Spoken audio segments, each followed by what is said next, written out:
ಗುರು ಬ್ರಹ್ಮ ಗುರು ವಿಷ್ಣು ಗುರುದೇವ ಮಹೇಶ್ವರ ಗುರು ಸಾಕ್ಷಾತ್ ಪರಬ್ರಹ್ಮ ತಸ್ಮೈ ಶ್ರೀ ಗುರುವೇ ನಮಃ.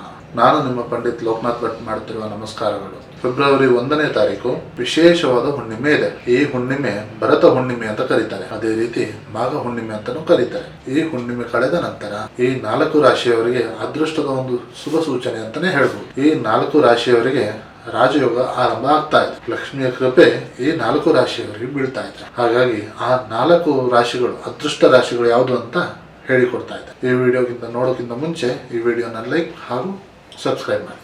ಅದೃಷ್ಟ ರಾಶಿಯಲ್ಲಿ ಮೊದಲ ರಾಶಿಯನ್ನು ನೋಡೋದಾಗಿದ್ರೆ ಮೇಷರಾಶಿ. ಈ ಭರತ ಹುಣ್ಣಿಮೆ ಆದ ನಂತರ ಮಂಗಳನ ಕೃಪೆ ಹೆಚ್ಚಾಗುತ್ತದೆ. ಕೆಲವು ತಿಂಗಳಿಂದ ಏನು ಆರ್ಥಿಕ ನಷ್ಟವನ್ನು ಅನುಭವಿಸ್ತಾ ಇದ್ದಾರ ಅದನ್ನ ಲಾಭದಾಯಕ ವಿಚಾರವಾಗಿ ಕಂಡುಕೊಳ್ತೀರಿ. ನೀವು ಕೈ ಹಾಕುವಂತ ಯಾವುದೇ ಕೆಲಸ ಇದ್ದರೂ ಸಹ ನಿಮ್ಮದೇ ಜಯ ಆಗುತ್ತದೆ. ಒಟ್ಟಿನಲ್ಲಿ ಭೂಮಿಗೆ ಹೂಡಿಕೆ ಮಾಡಿದಂತಹ ವಿಚಾರ ಲಾಭದಾಯಕದ ಅಂಶ ಸಿಗುತ್ತದೆ.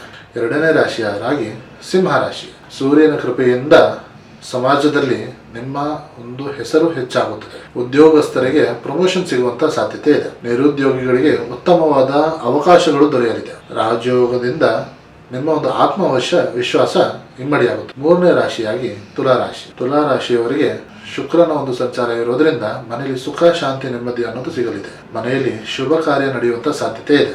ಹಣಕಾಸಿನ ಹರಿವು ಹೆಚ್ಚಾಗೋದ್ರಿಂದ ನಿಮ್ಮ ಹಳೆಯ ಒಂದು ಸಾಲಗಳು ಮುಕ್ತಗೊಳ್ಳುತ್ತದೆ. ಇನ್ನು 4ನೇ ರಾಶಿಯಾಗಿ ಕುಂಭರಾಶಿ. ಇನ್ನು ಶನಿ ದೇವರ ಕೃಪೆ ನಿಮ್ಮ ಮೇಲೆ ಇರುತ್ತದೆ. ಕಠಿಣ ಒಂದು ಪರಿಶ್ರಮದಿಂದ ನಿಮಗೆ ಪ್ರತಿಫಲ ಸಿಗುವಂತಹ ಸಮಯ ಕೂಡಿ ಬಂದಿದೆ. ವಿದೇಶ ಪ್ರಯಾಣ ಮಾಡುವಂತಹ ವ್ಯಕ್ತಿಗಳು ಏನೇ ಇದ್ದರೂ ನಿಮ್ಮ ದಾರಿ ಸುಗಮವಾಗಲಿದೆ. ಈ 4 ರಾಶಿಯವರಿಗೆ ಏನೇ ಒಂದು ಯೋಗ ಬಂದಿದ್ದರೂ ಸಹ ಶ್ರಮಕ್ಕೆ ತಕ್ಕಂತೆ ಪ್ರತಿಫಲ ಸಿಗುತ್ತದೆ.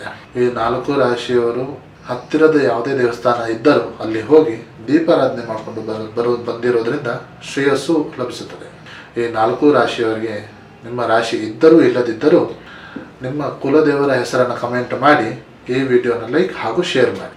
ಹಾಗೆ ನಿಮ್ಮ ಜೀವನದಲ್ಲಿ ಏನೇ ಸಮಸ್ಯೆ ಇದ್ದರೂ ನೇರವಾಗಿ ಬಂದು ಭೇಟಿಯಾಗಿ ಅಥವಾ ಈ ಕೆಳಕಂಡ ನಂಬರಿಗೆ ಕರೆ ಮಾಡಿ. ನಮಸ್ಕಾರ.